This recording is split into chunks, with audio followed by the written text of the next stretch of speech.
This is such a trash anime, but I'm Team Ruka.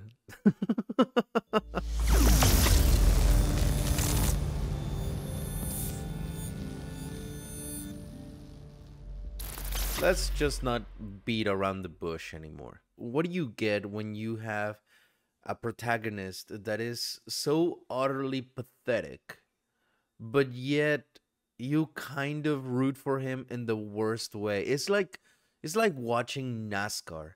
You don't watch NASCAR to see who wins. You watch NASCAR to see who crashes first.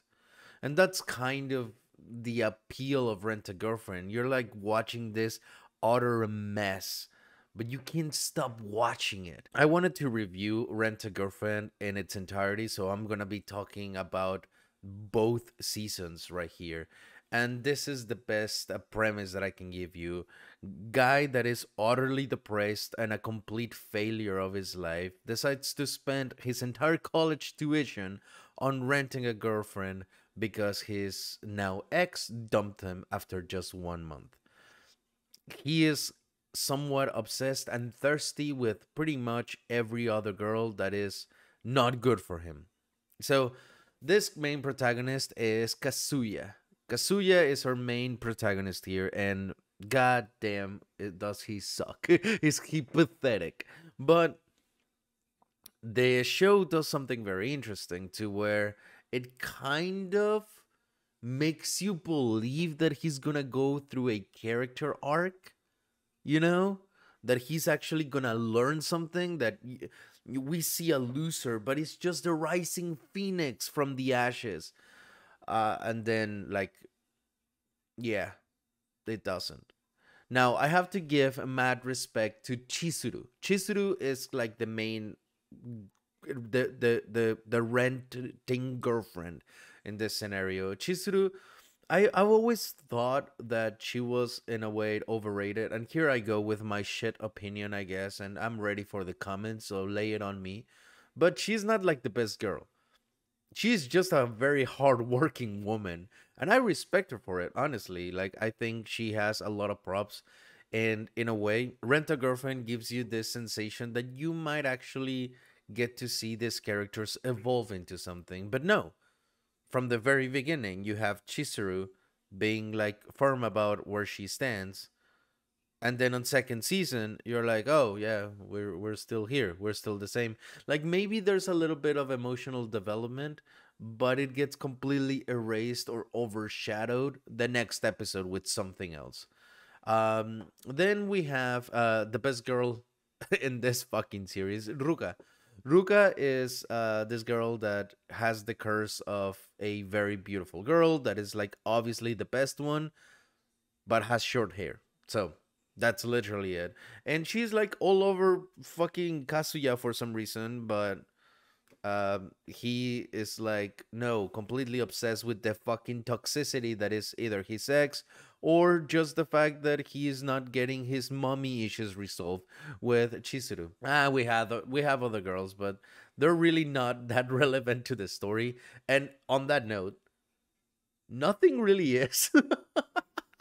Nothing really is in this story, and that's kind of what sucked, and what kind of was great about Rent a Girlfriend in a way, because I was thinking the entire way, why am I still watching this thing? It's not going to be like life changing or anything, but for some fuck of reason, I actually found it endearing and adorable.